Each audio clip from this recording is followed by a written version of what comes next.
bonito, para que no anden teniendo pensamientos malos. Orden del día, proyecto integrador.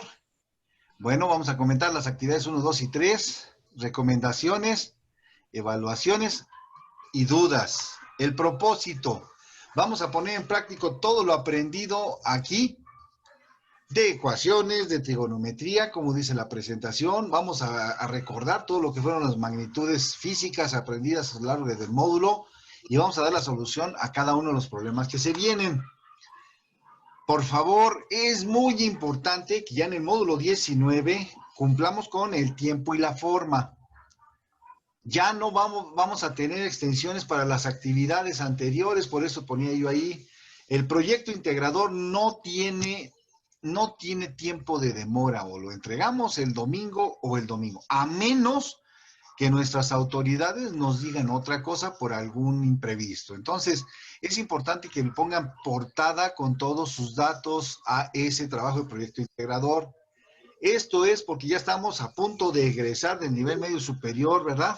Entonces, miren, el primer ejercicio del proyecto integrador tiene que ver con cajas, transporte de cajas. ¿Y cómo lo vamos a hacer? Entonces, son 3 ejercicios los que me tienen que entregar, en los cuales van a resolver, de acuerdo a los conocimientos que adquirieron en este módulo. Vamos a ver el ejercicio 1 que dice, aquí lo que tenemos es un diagrama que me está diciendo que hay cajas, por eso puse la imagen de las cajas, que van a ir de un punto A un punto B, que es un plano horizontal. Luego un plano inclinado y luego otro plano horizontal, donde vamos a contemplar que el primero está a 2.25 metros. Recuerden, ustedes ajustarían las alturas. Entre el punto A y B hay 5 metros. Entre el B y C, que ya está inclinado, son 3 metros en su base, ¿sí? Aquí se forma un triángulo rectángulo. Y finalmente hay otros 3 metros. Entonces, van a ver cómo está largo, pero muy interesante.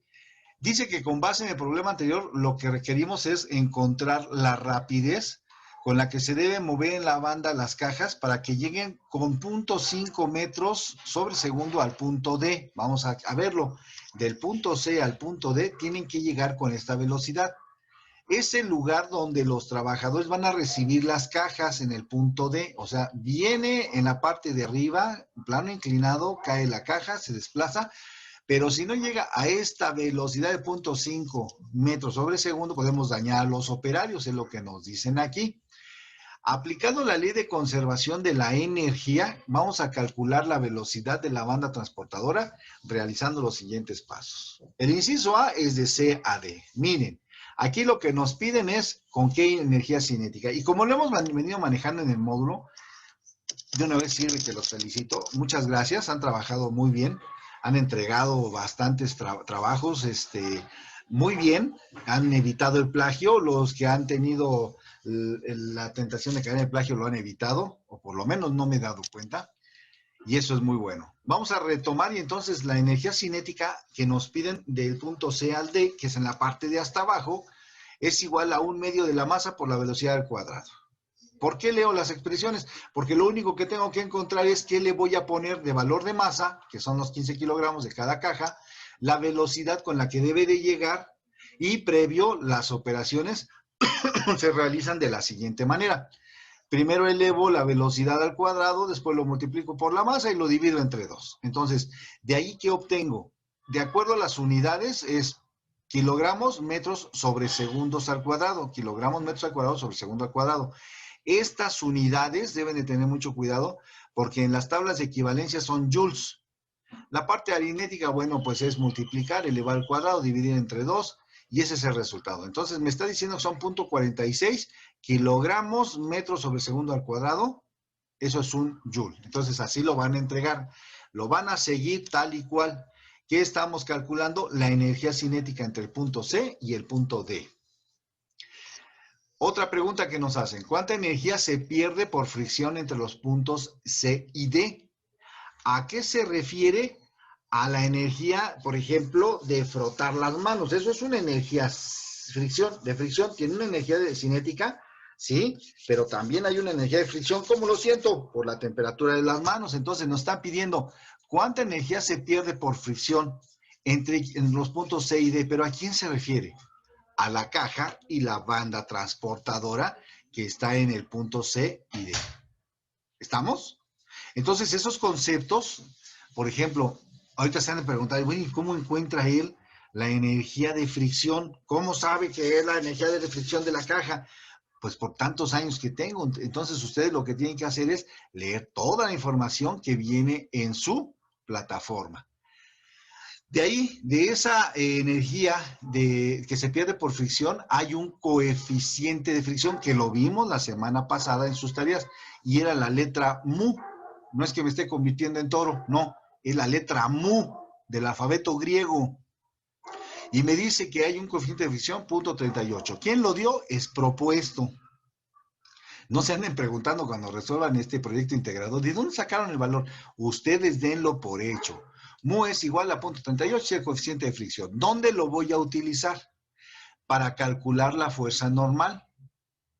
Y entonces, ¿por qué necesito la fuerza normal? Porque con el coeficiente de fricción y la fuerza normal me van a dar la fuerza de fricción. Pero para ello necesito primero calcular la fuerza normal, que la encuentro por la letra N. Y esta es igual a la masa por la gravedad, el valor que encontró Newton hace muchos años. Estamos haciéndole siempre honores a Newton, a gran Newton. Entonces multiplicamos la masa de la caja por la gravedad de Newton. Esto nos da un resultado de 147.1, el resultado de la multiplicación. Las unidades, ¿cómo quedan? Kilogramo, metro sobre segundo al cuadrado. Fíjense bien, aquí está. ¿De qué se diferencia esta unidad de los joules que encontramos en el ejercicio pasado? Que los metros eran al cuadrado y aquí no. Aquí son kilogramo, metro sobre segundo al cuadrado. ¿Por qué les digo eso? Porque ahorita vamos a ver qué analogía hay con otra unidad. Entonces, ya conocemos la fuerza normal. Ahora sí, vamos a calcular lo que nos piden, la fuerza de fricción. ¿A qué es igual? A multiplicar mu, el coeficiente de fricción, por la fuerza normal. Se multiplican. El coeficiente de fricción, si se dan cuenta, no tiene unidades, pero la fuerza normal sí, en kilogramos, metros y segundos al cuadrado. Hacemos las operaciones y nos quedan 55.89 kilogramos por metro entre segundo al cuadrado. A ustedes les va a dar un valor diferente de fuerza normal. Calcularlo. Energía perdida por fricción. Ya que tengo la fuerza de fricción, nos vamos en cascadita. Ahora, esa fuerza de fricción la vamos a multiplicar por la distancia. ¿Cuál distancia? Entre el punto C y D, que es donde está el operario. Y entonces, al hacer esta multiplicación, fíjense bien, ¿qué sucedió aquí? La fuerza de kilogramos, metros sobre segundo al cuadrado, yo la sustituyo por su equivalente, que son newtons. Entonces, no tengo nada más que hacer. 55.89 kilogramos, metros entre segundo al cuadrado, es decir, también igual 55.89 newtons. Ahora, multiplicado por la distancia, que son 3 metros, el resultado nos va a quedar en 167.69 newtons por metro. De multiplicar newtons por metro. Y estas dos juntitas, ¿a qué son igual? A los joules. Entonces, no van a tener que hacer conversión de nada, simplemente considerar que un newton por un metro es un joule. Y entonces son la misma cantidad en newtons, metros, como en joules. Bien, ya encontramos este otro valor. Por favor, yo les sugiero, les voy a mandar esta presentación, siempre se las mando después para que no caigamos en el punto de que ya lo tienen y no me hacen caso aquí en las sesiones, ¿eh? Entonces, fíjense bien, lo van a tener ustedes en avisos ya esta presentación, síganla. Pero vayan razonando lo que van calculando, los datos, cómo los van obteniendo. ¿Qué energía cinética debe tener en el punto C? ¿Por qué en el punto C? Porque es donde va a caer la caja, ya nadie la empuja y cae por gravedad, porque es un plano inclinado, como en el ejercicio de la canica. Entonces, me dicen aquí que en el punto C yo calcule la energía cinética. Dice, es la energía perdida por fricción. Aquí sí tenemos que considerar la fricción de la caja. Como aquí hay una fricción, esta no cae tan rápido. Con la fricción se detiene. Y entonces voy a calcular la energía cinética en el punto C cuando ya cayó la caja. ¿Cómo lo voy a hacer? Con esto. Nosotros obtuvimos los joules más otros joules. Los resultados nos van a dar en joules. Entonces, de esta forma lo vamos a hacer sumando las dos energías cinéticas, vamos a obtener la energía cinética total, pero ahora en el punto C. Continuamos. ¿Cuál es la velocidad en el punto C? Porque nosotros lo que calculamos fue la energía cinética, pero no la velocidad. Es la energía que lleva, que es igual a 1/2 de la masa por la velocidad al cuadrado. Nosotros queremos ahora, para eso calculamos la energía cinética en el paso anterior, porque ahora lo que desconocemos es la variable b de la velocidad. Y entonces, con eso ya estaremos respondiendo la pregunta de cuál es la velocidad. Entonces tenemos que despejar a la velocidad. ¿Cómo le hacemos? Primero quitamos el 1/2 que pasa multiplicando a la energía cinética. Entonces, por eso queda 2 veces la energía cinética. Muy bien, la siguiente, la masa está multiplicando a la velocidad que se eleva al cuadrado. Y entonces, si la masa está multiplicando, del otro lado pasa dividiendo. Y finalmente, el 2 del exponente de la velocidad al cuadrado, yo lo paso del otro lado y pasa como una raíz cuadrada, porque todas esas son opuestas. Entonces la velocidad es sacar la raíz cuadrada de la división de 2 veces la energía cinética entre su masa. Lo que hago es sustituir valores y cuidar las unidades. Cuando ya sustituyo valores y saco la raíz cuadrada, ya obtengo la parte numérica. ¿Y qué pasa con las unidades? Joules entre kilogramos, el resultado va a ser metros sobre segundos. Abusados con las unidades cuando lo estén poniendo, porque yo voy a tener que hacer el cálculo aritmético de las cantidades y después cuidar que yo pongo las unidades correctas. A la velocidad, las unidades que le corresponden son metros sobre segundos. Continuamos. Ahora sí voy, pero sí tendido, como bandido, porque no hay tiempo que perder. Ahora me dice, de B a C. Hubo un lugar donde no hicimos ningún cálculo. ¿Dónde? En donde va cayendo la caja. En la parte de atrás es donde la producen, la ponen en el plano a 2.5, es horizontal y después cae. Y después hicimos ya los cálculos del punto C a D, que es donde la recibe el operario.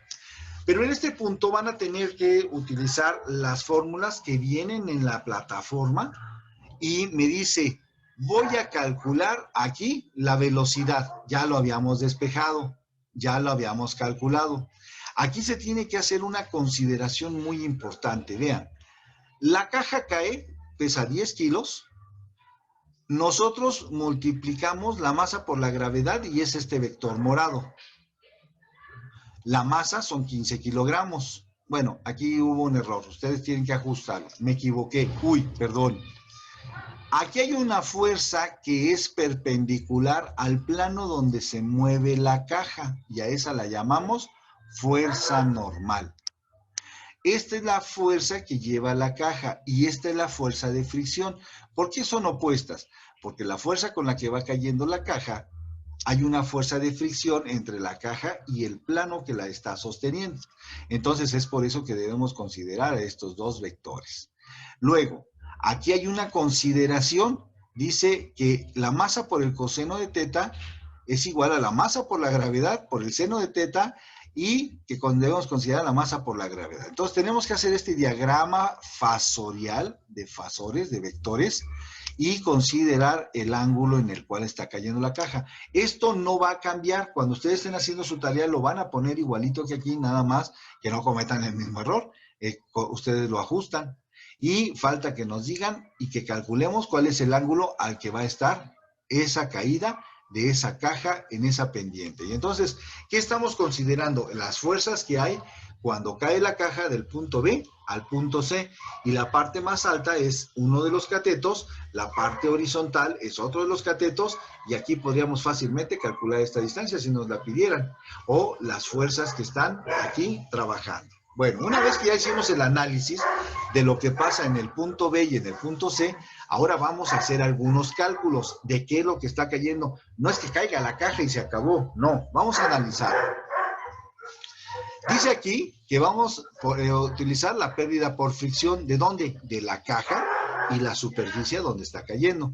Dice la energía en B, o sea, en la parte donde empieza a caer la caja, es la energía en el punto C más la energía que se pierde por fricción entre el punto C y D. Vamos a analizarlo. 167.69 newton metros, que son los valores que ya habíamos calculado, que es la pérdida entre el punto C y D. 168.8 la energía en el punto C. Se suman estas dos cantidades y el resultado, aquí ya lo tenemos, son las pérdidas por la fricción. No se preocupen, van siguiendo esto como receta. Luego dice, ¿cuál es la longitud y el ángulo de inclinación de la rampa? Les dije, por eso nos daban la altura, nos daban el lado del otro cateto, para que pudiéramos calcular C. ¿De dónde vamos a calcular C? Del uso del teorema de Pitágoras. Entonces, dice que la hipotenusa, C al cuadrado, es igual al cuadrado de A. Realmente hay un cuadrado en A que está oculto, que es imaginario. Por eso dice A cuadrada. Más el otro cateto, que es otro cuadrado. Y estos dos cuadrados sumados nos dan la hipotenusa al cuadrado. Entonces, de ahí rescatamos que nos piden que calculemos ahora a C, esta distancia entre el punto B y el punto C. ¿Cómo lo hacemos? Bueno, pues con el valor del cateto 1, que es 2.25 la altura, ustedes lo ajustan, más el otro cateto, el cuadrado de un cateto más el cuadrado del otro cateto, luego la raíz cuadrada me da la distancia entre el punto y C, utilizando el teorema de Pitágoras. Entonces, aquí lo calculamos haciendo la parte aritmética.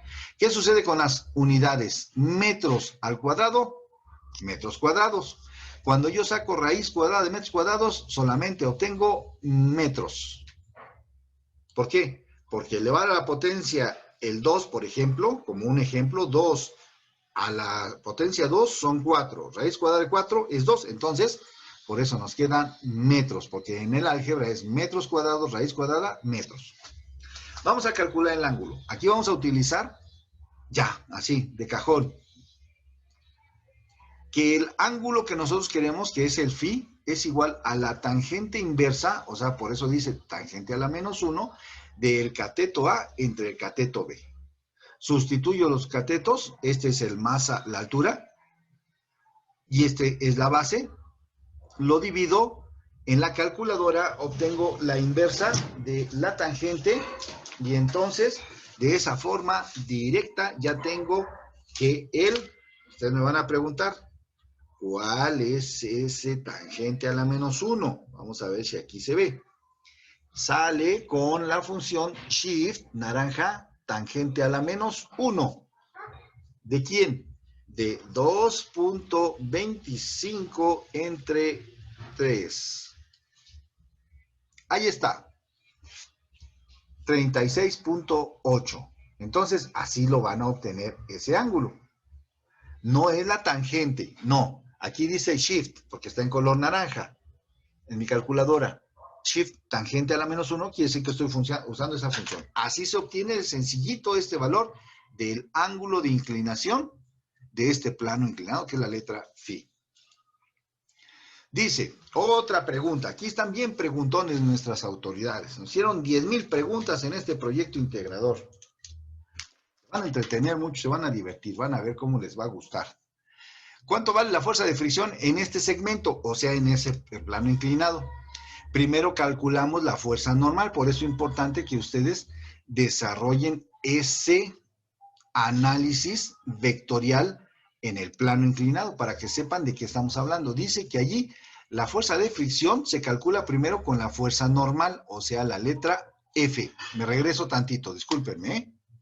Esta F, Fn, es la que vamos a calcular. Ahora sí, ya sé cuál es la que vamos a calcular. La Fn. ¿A qué es igual? A la masa por la gravedad por el coseno de phi. ¿Quién fue phi? El que acabamos de calcular. Entonces nada más es sustituir valores, es lo único que tienen que hacer, cuidar la parte aritmética de la masa, que son 15 kilogramos, sus unidades, la gravedad, no lo olviden para que cuando estén con los cuates y les platiquen ustedes que están en prepa en línea, siempre díganles, ¿cuál es la fuerza de gravedad de Newton? ¿Qué? 9.81 metros sobre segundo al cuadrado. Ese es el valor con el que la gravedad le permite a esta moneda ser atraída hacia el centro de la Tierra. Ese es el valor de la aceleración por el coseno del ángulo. Entonces ya encontramos la fuerza N, la fuerza normal, que aritméticamente en mi caso sería este valor de 117. Las unidades son kilogramo, metro, entre segundo al cuadrado es un newton. Y entonces ya obtuve la fuerza normal. Ahora la fuerza de fricción, me regreso. ¿Cuál es la fuerza de fricción? Esta que se opone a que caiga la caja. Esta es la fuerza con la que cae la caja, la fuerza roja, la F. Pero la fuerza azul es la fuerza de fricción y es la que me están diciendo que calcule. Esta de aquí. ¿Cómo la calculo? Pues con el coeficiente de fricción. ¿Cuál es ese coeficiente de fricción? No es lo mismo que yo tenga mis manos sin nada. Hay una fricción allí, hay un coeficiente de fricción. El coeficiente de fricción se ve alterado si yo pongo un poco de talco en mis manos. ¿Qué va a pasar? Se resbala más fácil. Entonces el coeficiente de fricción va cambiando. ¿Qué pasa si yo me pongo gel? Ahora que estamos con la época del gel y está de moda, yo me pongo gel, todavía se resbala más. El coeficiente de fricción cambia. Por eso entonces ahora lo que vamos a cambiar en valor es, perdón, lo que vamos a calcular es la fuerza de fricción, que depende del coeficiente de fricción. ¿De quién? De la fricción de la caja con la superficie en la cual se está resbalando, que es el coeficiente de fricción y multiplicado por la fuerza que acabamos de calcular, la fuerza normal. Entonces esa multiplicación me va a dar la fricción, la fuerza de fricción. En mi caso son 44.7 newtons. Así, lo calculan y ya tenemos ese otro dato. Siguen preguntándonos nuestras autoridades. ¿Cuánta energía se disipa por fricción? ¿Recuerdan? Yo les dije, friccionan sus manos y se genera una temperatura. Entonces, esa temperatura también se le llama energía de fricción. ¿Cuánta energía se disipa por fricción en esta caja cuando va cayendo en esta superficie? Bueno, es multiplicar la fuerza de fricción que nosotros obtuvimos por la distancia. Así de sencillito, como si fuéramos argentinos. Multiplicamos y ya tenemos entonces la energía que se disipa. Lo obtenemos ahora en joules. Es una multiplicación muy simple. ¿Cuál es el valor de la energía potencial en el punto B? Este punto de aquí. Lo voy a ejemplificar aquí con un envase que tengo. Chocolate abuelita. La caja vamos a suponer que es la moneda. Está en el punto B, aquí. La caja llega hasta aquí. ¿Qué sucede con esta caja? La caja va a caer en el plano inclinado que es mi celular y se va a desplazar por él. Entonces, aquí me están diciendo que calcule la energía potencial. ¿Cuál es esa energía potencial? La que tiene almacenada la caja, que en este caso la represento por la moneda, en este punto. ¿Y cómo la calculo? Pues nada más multiplicando la masa, que ya sabemos que la masa de la caja son 15 kilogramos. La gravedad, ya la sabemos, nos la vamos a aprender para apantallar a todo mundo, 9.81 metros sobre segundo al cuadrado. Y luego me dice que 2.25 metros, sí, la distancia que calculamos que era la hipotenusa. Y así de sencillito, calculamos la energía potencial y decimos que son newtons por metros sus unidades. Entonces aquí ya contestamos la energía potencial que se almacena en la parte de hasta arriba en la caja y que se libera como energía cinética cuando la caja cae. Mientras no caiga y esté en este punto la caja, a esa energía se le llama energía potencial. Luego dice, ¿y cuál debe ser su energía cinética? Si se fijaron bien, cuando yo libero la moneda que está representando a la caja, aquí en este momento esta energía potencial que no se ha liberado, se va a liberar cuando yo deje caer la caja, o sea, la moneda. Y entonces ahí lo que voy a calcular es con qué velocidad cae esta energía cinética que se representa de esta manera. S, que es igual a 1/2 de la masa por la velocidad al cuadrado. Y entonces, aquí fíjense bien, ya usamos dos fórmulas. Una para la energía potencial, donde tiene que ver la gravedad, y otra, la energía cinética, donde tiene que ver la velocidad. Entonces, cada vez que hablemos de energía cinética, tenemos que hablar de una velocidad. Cada vez que hablemos de energía potencial tenemos que hablar de la gravedad. Y entonces hacemos los cálculos y nos entrega ahora sí la energía cinética, que en este caso son 326.7 newtons. Los cálculos son importantes, pero es más importante saber qué está pasando en cada uno de los pasos. Dice aquí que la velocidad de B a C, calculada anteriormente, es la que vamos a utilizar para hacer el cálculo de la energía cinética. Abusados. Esta misma presentación, digamos que este mismo acordeón lo van a tener ustedes a su disposición a partir de las 7, porque tengo que comer, no he comido. ¿Con qué velocidad debe ir a la banda transportadora del punto A a B? ¿Cuál es el punto A a B? El punto donde se produjo la caja está en la parte superior y es un plano horizontal. ¿Con qué velocidad debe ir la banda transportadora? Usamos la fórmula que ya habíamos despejado, donde la energía cinética era igual a 1/2 de la masa por la velocidad al cuadrado, pero despejando la velocidad nos queda igual la raíz cuadrada de 2 veces la energía cinética entre la masa. Yo me imagino que cuando ven el video o cuando están presentes, hasta la cabeza les duele de tanto que hablo. Pero ese es mi defecto. Se van a aguantar. A mí me pagan por hablar. Muchas gracias. Entonces la velocidad es igual a 6.6 metros sobre segundo aquí. 6 segundos, metros sobre segundos.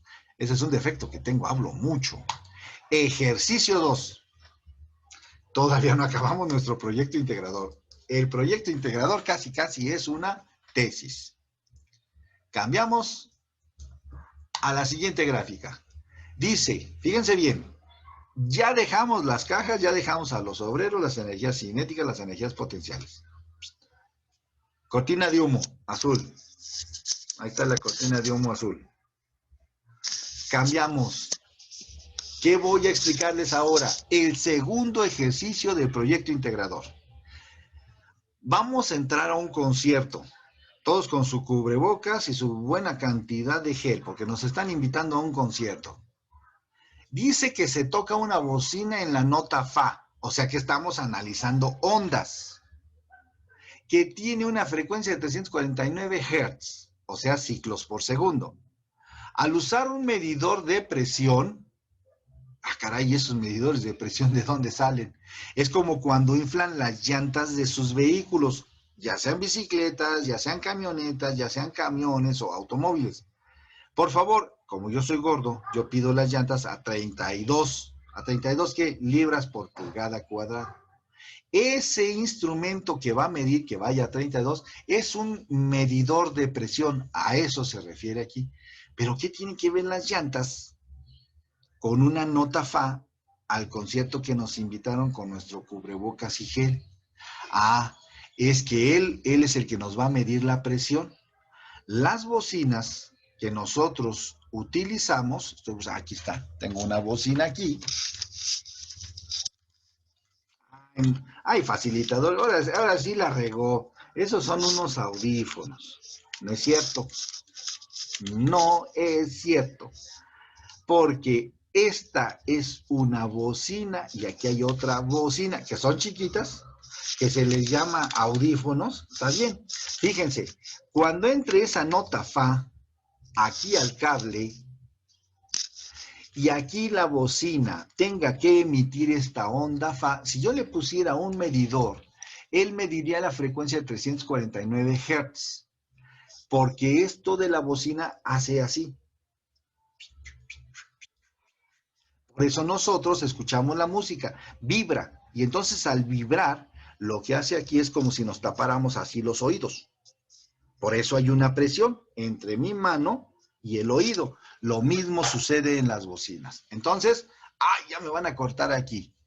Dice, actualice, 10 minutos tenemos más. Vamos a utilizarlos, ya no voy a estar con mis payasadas.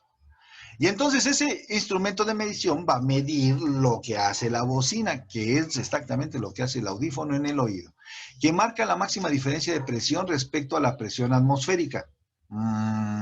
Dos cosas importantes. Una, la presión que ejerce la bocina para que yo escuche la nota Fa, que tiene una frecuencia de 349 Hz. Y la otra, la presión atmosférica. A ver, ¿quién es hipocondríaca de las que están aquí? ¿Nadie? Si yo les digo que en estos momentos tenemos toneladas de aire encima de nuestros cuerpos, ¿no se van a desmayar? Eso es la presión atmosférica. La presión, la fuerza que ejerce las toneladas de aire que tenemos encima de nosotros. Ay, pero es que ahorita estoy dentro de mi casa. No te preocupes. También funciona. Sí, no se me vayan a desmayar porque luego no van a querer ni hacer qué hacer, ni la tarea, ni el proyecto integral. Es que tengo toneladas de materiales encima de mí, estoy un poco cansado, van a decir. No, entonces a eso se refiere con la presión atmosférica. Eso es toneladas, facilitador, toneladas. Imagínense de aquí hasta donde empieza la estratosfera. Entonces a eso se le llama presión atmosférica, que está relacionada con la medición de la presión que ejerce la bocina en mis oídos para ese concierto a donde voy a ir. ¿Qué fórmula voy a utilizar? La de la intensidad del sonido. ¿Qué unidades son? Decibeles. Entonces, ¿cómo lo voy a calcular? La intensidad del sonido es la letra I. ¿A qué es igual? A una fórmula. No se preocupen, la vamos a desglosar. 20, así dice la fórmula, es una constante, por el logaritmo de base 10, ¿de quién? De la división de la presión 1 entre otra constante, 20 por 10 a la menos 6, y esto se mide en decibeles. O sea, hace que la intensidad del sonido que voy a calcular, debo usar esta fórmula, no se espanten. Por eso desde el inicio del módulo les pedía lectura. Lo voy a leer de nuevo y por última vez porque es muy bonita la fórmula. Esta es una partitura, como si estuviéramos leyendo una partitura de música. Intensidad, ¿a qué es igual? A 20 por el logaritmo de base 10. ¿De quién? De la presión 1 entre 20 por 10 a la menos 6. Y el resultado está medido en decibeles. Haber llegado a este módulo, a este proyecto integrador, merecen una felicitación. Porque si pueden leer conmigo esta fórmula y medio la entienden, listo, ya están listos para la universidad. ¿Dónde? Dice aquí, intensidad del sonido en decibeles. Esa es la letra I. Logaritmo 10 es un logaritmo de base 10. Presión 1, P subíndice 1. Diferencia de presión máxima de la onda respecto a la atmosférica en pascales. Por eso nos decían aquí, una es la presión del instrumento, que es la bocina, que ejerce esta frecuencia para la nota Fa. ¿Comparada con quién? Con la presión atmosférica. Muy bien. Dice, calcula. Ah, otra cosa. Me van a cortar el video. Por favor, cortamos el video, volvemos a entrar para que quede entonces este proyecto integrador en dos partes. Muchas gracias por seguirme. Y si me siguen en el otro, se los agradezco. Si ya no se pueden conectar, bueno, de todos modos se los agradezco. Presión 1 es la diferencia de presión máxima de la onda respecto a la atmosférica en pascales. Ojo, aquí nos están diciendo en pascales y allá nos habían dicho en decibeles. ¿Qué vamos a calcular? La intensidad del sonido en decibeles. Entonces ahora nada más voy a sustituir los valores en esa formulota bonita. ¿Cuáles son los únicos valores que voy a sustituir? Este de aquí, nada más. Punto 5. Para que ustedes puedan hacer este cálculo, ya les di información, pero si no, se las vuelvo a mandar para que vuelvan a ver cómo se hace el cálculo de 20 por 10 logaritmo base 10. ¿De quién? De la presión 1 entre la constante de 20 por 10 a la menos 6. Dice, cuando tenemos la división de logaritmos, se traduce en una diferencia o resta. O sea, si yo no quiero calcularlo así como división, 0.5 entre 20 por 10 a la menos 6, también lo puedo hacer de otra forma, donde se hace como una resta. Entonces es por eso que se transforma esta forma, que de por sí ya es un poco complicada leerla para ustedes.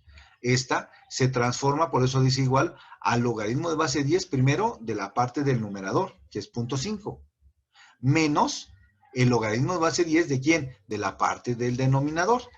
No se espanten, esto y esto son lo mismo, nada más que me dice que los logaritmos cuando son de división también los puedo representar como resta. Y esto es para que sea más fácil el cálculo. Entonces ya con esto vamos a calcular finalmente lo que nos están pidiendo. Ahora, ¿cuál es la longitud de onda de este sonido? Recuerden, Cuando en una bocina se está escuchando la nota fa, esta tiene una longitud de onda. En la bocina yo la escucho y llega hasta acá, fa. Ah, si yo pudiera ver esa onda, que no se puede, pero si yo pudiera verla, tiene un valor aquí, entre el valor máximo, fa, que se llama longitud de onda, porque no es fa continuo, como que tiene diferentes valores, sube el valor de la nota fa, cae el valor de la nota fa, se acabó, otro valor, y entonces eso es lo que estamos analizando aquí. Lo que nos piden entonces es que calculemos la longitud de onda. ¿De quién? De ese sonido, de esa nota. En el aire, mucho ojo, porque el sonido viaja diferente en el agua y viaja muy diferente en los sólidos. Entonces aquí nos dicen que calculemos la longitud de onda, considerando la velocidad del sonido en el aire a 343 metros sobre segundo. Las ondas se mueven muy rápido. ¿Cómo se calcula? La letra lambda es igual a la velocidad entre la frecuencia, que son datos que nos dan. Donde v es la velocidad del aire, ya nos dijeron que tiene un valor. F es la frecuencia, que es la frecuencia de la nota fa, ya nos lo dieron, y entonces simplemente sustituyen datos. ¿Qué estoy calculando con ello? La longitud de onda del valor de la cresta máxima, fa, y se repite, entre onda y onda, es la longitud que ustedes van a calcular. Luego, siguiendo en el mismo tenor, ahora nos piden que calculemos cuál es la ecuación de la presión en función del tiempo. Al decirnos que pongamos una ecuación de la presión en función del tiempo, no nos están pidiendo un valor específico, sino que escribamos una función. Como decíamos en la ocasión pasada, ustedes en funciones, antes de estudiar cálculo, veían que y era igual a f de x. El valor de y está en términos de lo que hace la función del valor de x. Entonces aquí nos están pidiendo que pongamos una función no en términos de x, sino en función del tiempo, como lo vimos la semana pasada. ¿Cómo se escribe una función? Dice, la función del tiempo p, tomando a x y a tiempo, es igual a la posición inicial de p por el coseno de la constante k por el valor de x menos la frecuencia angular por el tiempo. Vamos a retomar esta función, vamos a sustituir algunos valores y nos va a dar la función que nos están pidiendo del tiempo para representar la ecuación. Entonces vamos a ver. Aquí nos dicen que la presión inicial es igual a 0.5 pascals. Ya tenemos ese valor. La frecuencia son 349 Hz. La velocidad son 343 metros sobre segundo y el ángulo phi es igual a 1.2. Lo único que vamos a tener que hacer aquí, fíjense bien qué es, que consideremos que la frecuencia angular es igual a 2 veces pi por la frecuencia. ¿Y por qué es 2 veces pi? Porque en las ondas que nosotros estamos analizando, recuerden bien el simulador, esta es la posición original de una circunferencia, llega a 90 grados, a 180 grados, 270 grados, 360 grados. Esto es una circunferencia